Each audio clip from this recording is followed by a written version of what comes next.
Hi readers, welcome back for day 2 of reviewing our nonfiction text structures. Our learning target today is that you will be able to determine which text structure an author is using in a passage. You are going to read your reader's notebook and you are going to need a pencil. Let's get started. First thing that I would like you to do is I want you to match some signal words or clue words to the text structure in which they're being used. So I'm going to share some signal words with you, and I want you to pause and write the text structure in which those words would be used. Here's our first.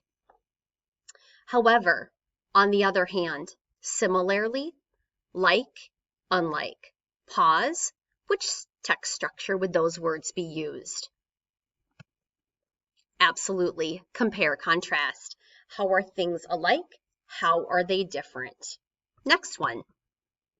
Here are the signal words. As a result, consequently, therefore, so, cause, effect. Pause, write down which text structure those words would be used. I saw it. Cause and effect. Sounds like it to me. I even see those signal words in there. Next set of clue words. Problem, solution, threat, difficulty, hope, answer, possibility. Pause, write down the text structure that these words would be used. I hope you figured out it was problem and solution. Sometimes the author does actually write, this is the problem, here are the solutions, or the solution. Next set of clue words, next, first, then, after that, before, finally. Pause, write down the text structure these would be used. You got it. That's that chronological sequential, keeping things in order. Let's take a look at these set of words, clue words, and signal in. For instance, such as, for example, described as, to illustrate, including, characteristics, is like. Pause, write down the text structure. I hope you recognize that as description. Anytime we take a topic, idea, thing, person, or place, and we start to describe it, that is when an author is using description.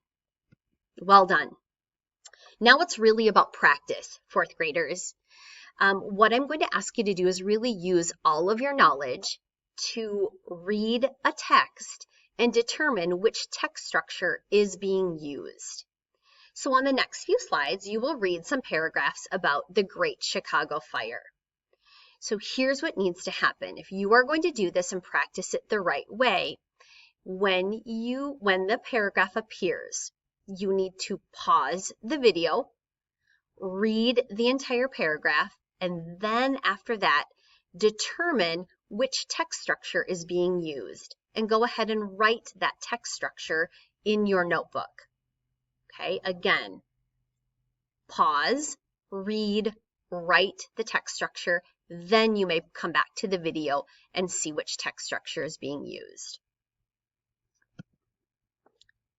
Here we go. Before I get going though, I just want to do what nonfiction readers do. We start thinking, like revving up our brain about the topic that we are going to read about. So I see here that I'm going to be reading, or you are going to be reading, about the Great Chicago Fire. I know a little bit about this. I know that it takes place in Chicago, obviously. And the word great lets me believe, or leads me to believe, that it was a very well-known fire.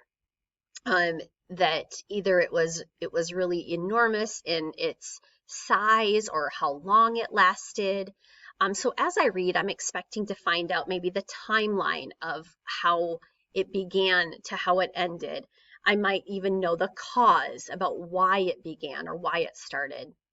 And I wonder, did we learn anything from this? Have there been things put in place since this Great Chicago Fire that have maybe changed our world? Okay, let's get going, readers. Your turn.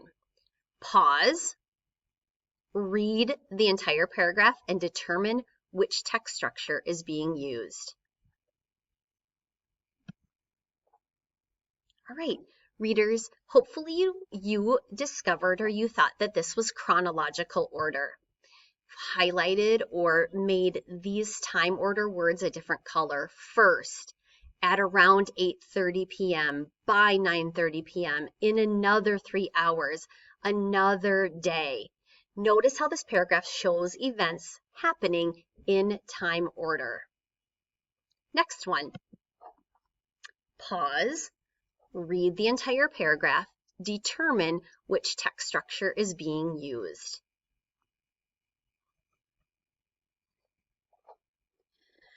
This one is cause and effect. So notice how causes in blue, one reason for this terrible event, another issue was because of these two issues, it leads us to this. A fire that could have been controlled was easily spread across the city. Next one, pause, read the entire paragraph, and then determine which text structure is being used.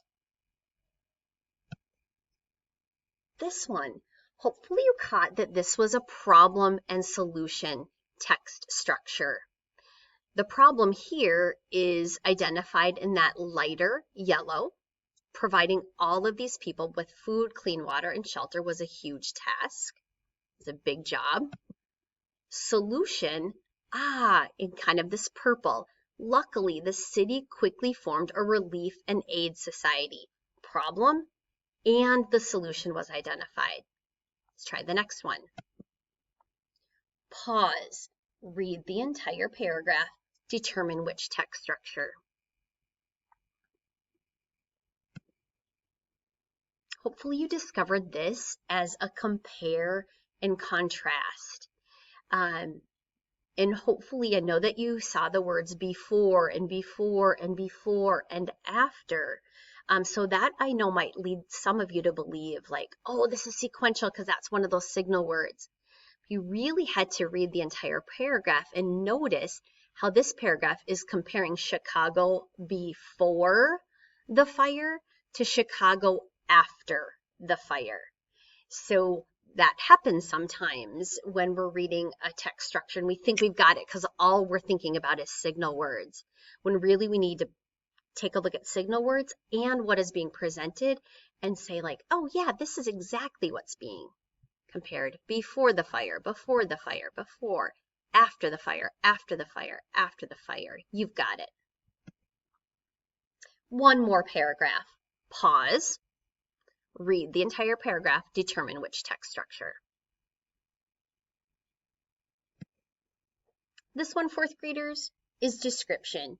And it really is the author trying to be as descriptive as possible about the events on that Monday night. So hopefully you determine that. Again, description gets tricky sometimes because authors actually write pretty descriptively as well. So you have to pause and really use your thoughts and your brain and your knowledge of the world and how something is being described. So you put your ideas about nonfiction text structure to use today. You were the one reading it. Nobody told you which text structure you were looking at. You had to determine that yourself. So well done. You've come a long way since we started this part of our unit. So as you read independently today, I want you to be thinking about exactly what we just did. Are you able to figure out like, oh my goodness, my author is using compare contrast. My author is using cause and effect. And maybe you yourself can even create some graphic organizers to keep yourself thinking as you are reading. Job well done. Off you go.